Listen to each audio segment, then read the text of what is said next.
Well, speaking of your adoring fans, I want a backstory on this because people still shout slap nuts.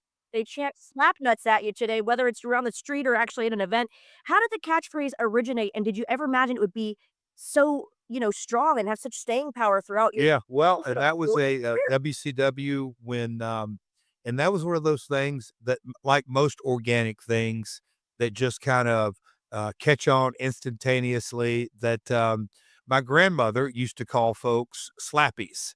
Yep, Val, don't cut your eyes because like my grandmother no, but, he promoted, and for those that know, Teenie, her real name Christine Jarrett, but she's my grandmother.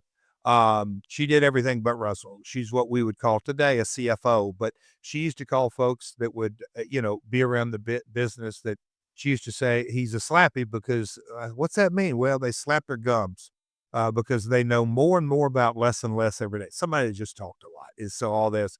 But we'll call it in the 90s, the Attitude Era and the era of catchphrases, I'll never forget me saying the words, this guy's nothing but a slap nut and it was about 2 or 3 weeks later, we were in Detroit and up in we'll call them the cheap seats. There were 7 or 8, 9 guys, however many letters there were in slap nuts. They had the signs up. Each of them had a letter and all that. And I got called in that night by standards and practices at WCW. And, um, we don't have all the phone cameras today, but I've loved to have had this documented because they brought me in, sat me down, and said, "Hey, we've got to ask you something. We need to really figure out, and we need your help. We need to know how to proceed with this.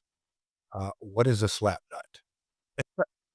So they were concerned and didn't know if it should be on TV or not on TV. And then I kind of explained to it. I'm like, hey, this is not any slang term that is a 4-letter word by any stretch of the imagination, but it caught folks by attention and they jumped on it. And then I jumped on it, became a t-shirt and it was rocking and rolling there. And still to this day, PWTs.com, you can still get those shirts. But yeah, every now and then I wear one on the pod and always get feedback from it. But Slapnuts has been around for a long time now. And it had stood the test of time.